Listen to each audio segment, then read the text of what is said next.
Hello! Alors aujourd'hui, je me suis posé une question bête. Ah, j'adore les questions bêtes. Qu'est-ce qui pourrait rendre un psy cynique? Il doit bien y en avoir. Imaginez un psy complètement cynique. Asseyez-vous. Oui, je sais, vous avez un problème, mais on ne pourra pas le régler. C'est toujours la même histoire. Et si vous êtes fait pour être malheureux, eh bien, vous le serez, jusqu'à la fin de vos jours. Ce n'est pas drôle.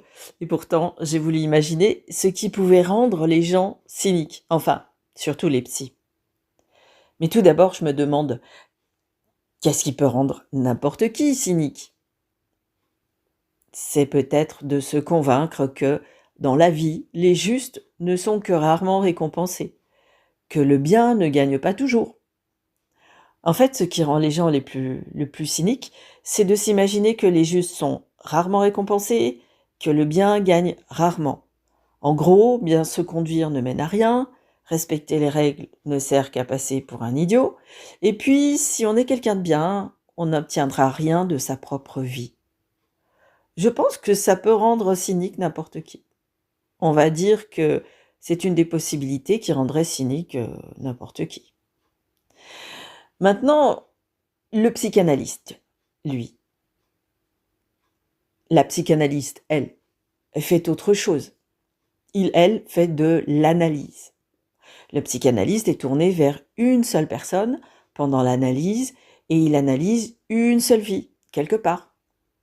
Oui, car la question que je me posais, c'est qu'est-ce qui peut rendre cynique un psychanalyste? Je pense que la psychanalyse n'a pas le pouvoir de rendre un psychanalyste cynique. A priori, la psychanalyse, c'est un domaine où on part du principe que chaque analyse est différente. On sait que même si un parcours ressemble à un autre, chaque individu perçoit les choses d'une manière unique. C'est un peu comme un réglage sur un tableau où l'on perçoit les émotions à 2, à 5, à 10. Chaque réglage, c'est comme un moteur de voiture qui serait réglé différemment. Chaque voiture aurait eu un accident différent qui l'aurait amené à un mal-être et chaque modèle de voiture est différent. Bon, j'arrête ma métaphore ici, elle est un petit peu tirée par les cheveux, mais vous voyez l'idée. On a beau avoir une tête, deux bras, deux jambes, à l'intérieur, ce qui se passe dans la tête et dans le cœur est unique pour chaque personne. En revanche, pour un psychologue, on prend des statistiques. On prend en compte beaucoup plus les statistiques. Et ça peut rendre cynique, parce que l'on part du principe que beaucoup de gens font la même chose, que dans telle circonstance, on a tel résultat. Je me souviens d'une discussion récente que j'ai eue sur un homme qui avait tué sa femme et dont on n'avait aucune preuve qu'il l'avait fait, car il n'y a pas de corps, mais comme c'est le mari, eh bien les statistiques prouvent que très souvent, c'est vers lui qu'il faut se tourner.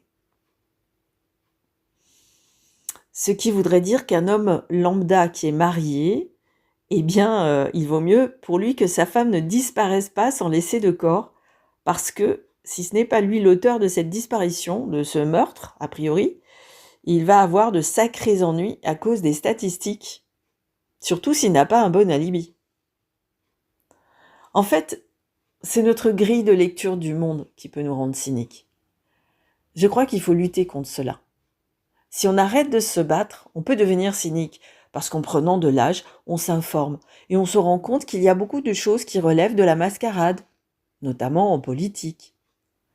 L'idée, c'est de continuer en se disant que oui, des choses négatives arrivent, se répètent, ça se ressemble, mais tant qu'il y aura des hommes debout, il y a la possibilité d'un nouvel avenir. Je crois qu'on peut lutter contre le cynisme ambiant. Je crois qu'on peut, si on n'est pas en état dépressif bien sûr, éviter de se résigner en prenant conscience qu'il ne faut surtout pas le faire. Donc, pour un psychanalyste, devenir cynique, ça devrait être plus difficile que pour quelqu'un qui n'est pas initié à la psychanalyse.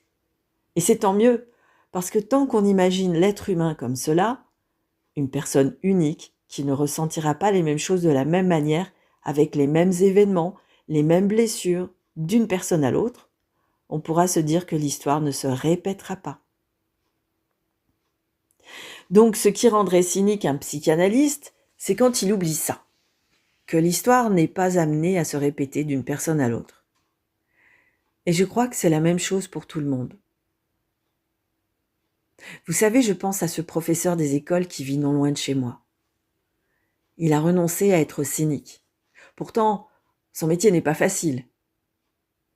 Mais lui, c'est quelqu'un qui s'occupe des enfants et qui vit une rentrée chaque année différente, parce qu'il sait que ce sera de nouveaux visages, de nouvelles histoires, de nouvelles aventures à vivre en tant que professeur des écoles. Et il y met tout son cœur. C'est pareil pour un psychanalyste. Chaque année, de nouvelles rencontres, de nouveaux visages, de nouvelles histoires. Rien n'est jamais vraiment fini dans la rencontre. Tout reste possible. Donc, comment un psy peut devenir cynique ? Je ne l'ai pas vraiment découvert, et c'est tant mieux. Heureusement pour les personnes qui me font confiance et qui viennent me voir pour aller mieux. Je vous dis à bientôt. C'était le 26e épisode de mon podcast Psychose. On reste en contact. On se revoit pour le 27e. À bientôt.